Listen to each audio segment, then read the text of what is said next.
Hello and welcome to your monthly horoscope for April for the Sun or the Ascendant. Now I'm going to give you a broad overview of what to expect before diving deep and exploring each of the 12 zodiac signs in forensic detail. So please stay with me for that analysis. Now the big takeout of this month is that we have 2 new moons, and when this happens, the second is known as the Black Moon. The first new moon is on the 1st in the go-getting sign of Aries, but it combines with Mercury, the planet of ideas, the planet of communication. Aries energy is about initiation and fresh starts. Let's hope some fresh energy is coming through in a constructive way for us all.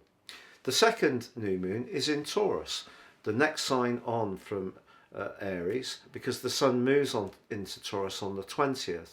Now this one is in a sextile with the ruler of Aries, Mars.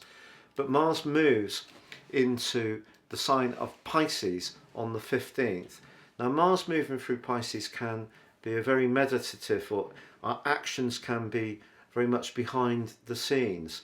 Sometimes people who are involved in enterprises such as mining or deep sea diving have Mars in Pisces in their natal chart. So we can expect some things going on behind the scenes that could be positive. And Mars is also in a conjunction with Saturn in the first 9 days. Now Mars in Capricorn, as it was, especially in its conjunction with Pluto, which became exact on the 3rd of March, is a very, very challenging influence. And we know that there has been an outbreak of violence in the very heart of Europe, which is deeply troubling. But once Mars moved on the 6th of March into the sign of Aquarius, and now at the start of this month is combining with the co-ruler of Aquarius, Saturn, there's a much greater desire, I think, collectively to try to get things working in a way which may not be perfect, but is certainly better than that real fight for power that has been imposed at, the latter end of February and the early parts of March. And one of the very uplifting parts of this month's energies is that Neptune and Jupiter, the 2 co-regents of Pisces, are in a conjunction within 3 degrees through the whole month. And on the 12th, that becomes absolutely exact. I think that that can be a very healing dimension. I really pray so. Also, Venus moves into Aries on the 5th. Now, Venus in Aries is, to be honest, in detriment. But I actually have always liked Venus in Aries because I think it gives us an impulse to try to relate.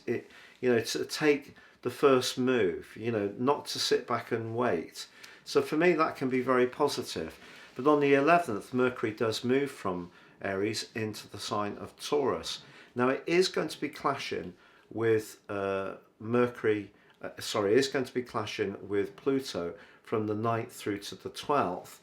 And that clash of Plutonian energy still in the sign of Capricorn through to 23, part-time goes into Aquarius, then moves into Aquarius in 24, and we really get the start of the Aquarius age, I feel. But we also have the Sun mirroring the right angle with Pluto at the heart of this month, and then that brings in the full moon on the 16th in the sign of Libra. So we have a T-square going between Pluto, the Sun and the moon. And I think that's going to be an interesting point of how there's a pushback against power being used in the wrong way. And the combination of Neptune and Jupiter, which after all, Jupiter is about hope, Neptune can be about healing, but in their home signs, I'm really hoping that there will be a fundamental pushback at the heart of this month, which does see an improvement in Central Europe. Now on the 20th, we do see the Sun, as I mentioned before, moving into Taurus, and then on the 29th, Pluto slams on the brakes. So obviously Uranus was still in retrograde at the start of this year, but this is the first of the big beasts going into their annual retrogrades, and it's going to go on until the 7th of October. This is going to be really interesting, I feel, because the sign of Capricorn is about old power. The sign of Aquarius is much more about taking the best of that old power, but being enlightened about new techniques, being more inclusive.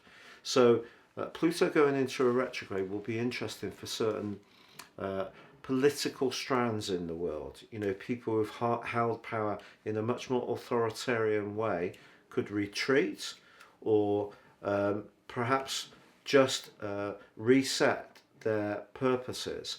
But on the 29th, Mercury does move into its home zone of Gemini, and that can be a really brilliant point for much more communication starting to ping around.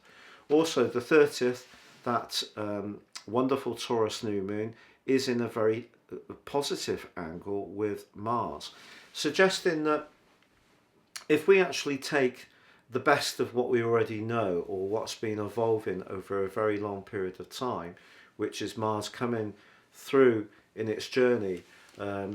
Obviously it moves at the heart of this month into the sign of Pisces, so by the end of May it's going to be readying to go into Gemini, where it's going to be for the rest of the year, because it goes through, and into the first months of next year, because it goes through a retrograde.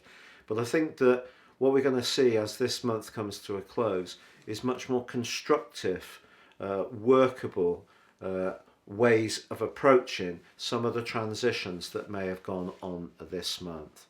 Now, if you are new to my channel, thank you so much for listening so far. Please, I'd be delighted if you would subscribe. Please click or tap on the bell notification symbol.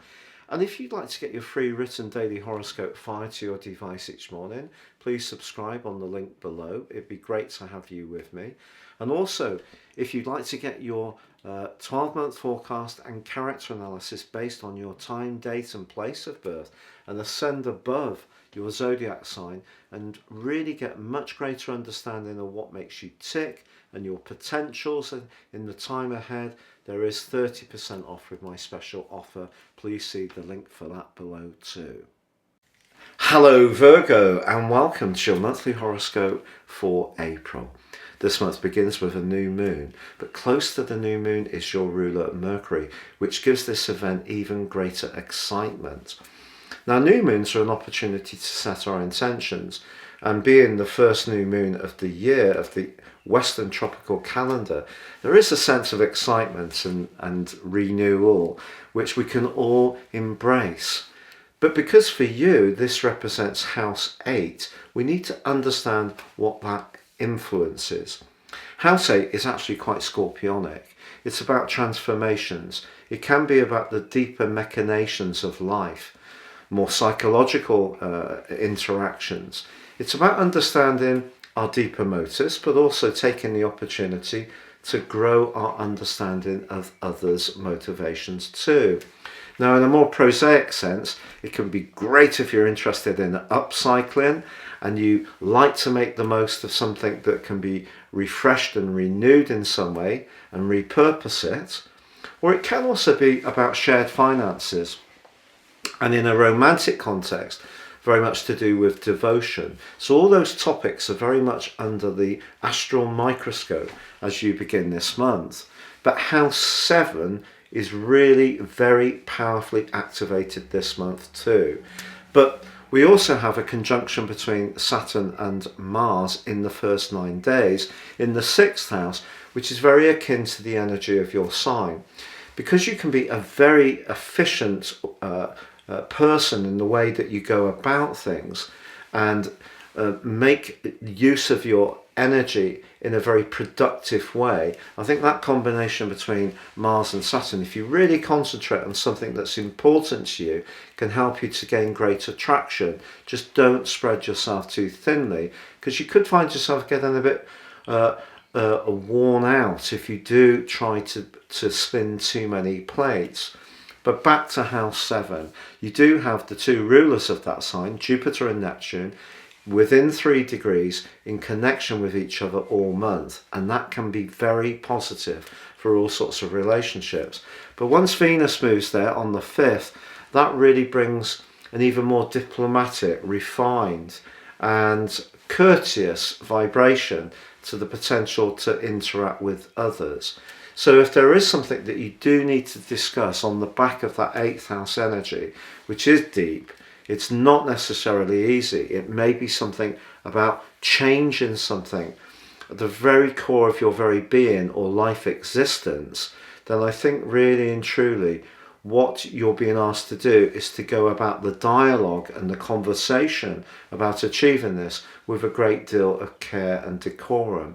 Now your ruler does move on the 11th into the sign of Taurus, which of course is your sister earth sign, joining up with the North Node and also with Uranus. It actually goes into a conjunction with Uranus from the 16th to the 20th.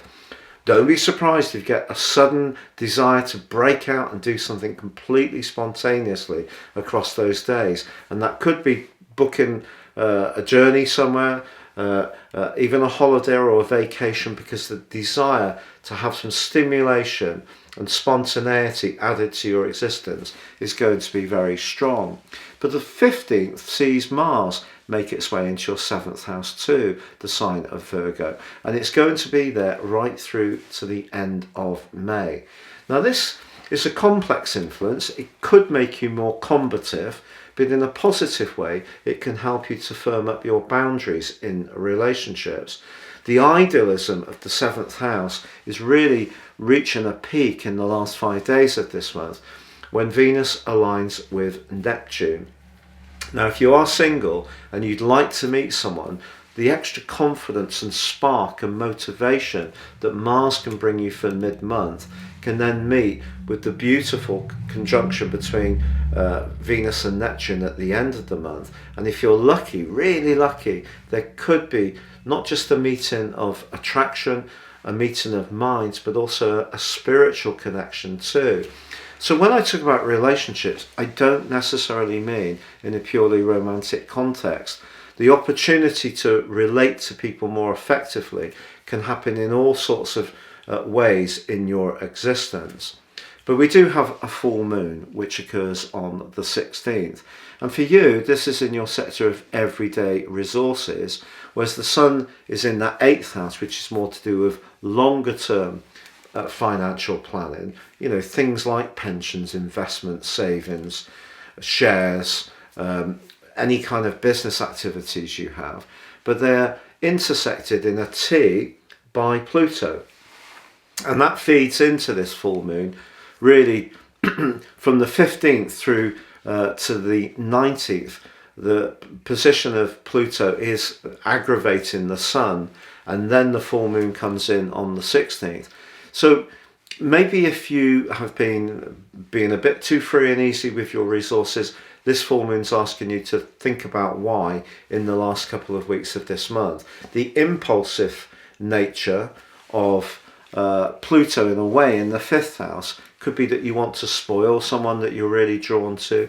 The 2nd and 8th house energy can be to do with material generosity, and so that's possible. Or you may feel that in an existing romantic relationship that the balance of power between you is too much based on the material plane rather than the spiritual plane, and that could be what you're yearning for, and that may be where you need to have the dialogue.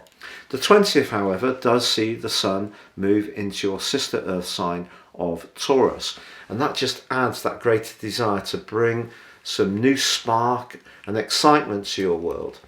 We've all been pinned in a lot over the last couple of years. There may be parts of the world that you're in that have had a more liberal approach to controlling COVID, but for a lot of people it has been very restrictive. So if you can do something that is more adventurous, more rugged, something to do with learning or widen your horizons, that's going to really appeal to you in the last 10 days of this month. But also on the 29th, Pluto goes into a retrograde which will last for 5 months, and that really is in your sector of romance but also creativity. If you're not completely satisfied, some soul searching may be necessary during that time. But your ruler Mercury moves right to the top of your scope also on the 29th, moving into Gemini, the other sign other than yours that it controls. And that could be very good if you're wanting to apply for a job, think about some professional training or development. That can be a very big asset to you. And on the 30th, the black moon sees the new moon in Taurus. But this is particularly exciting because it's in a sextile with Mars in your opposite sign. So you could forge some kind of alliance with someone who shares your same spiritual beliefs, the ninth house. It may be someone who likes to do something that's a bit more rugged in a sporting context or in the great outdoors.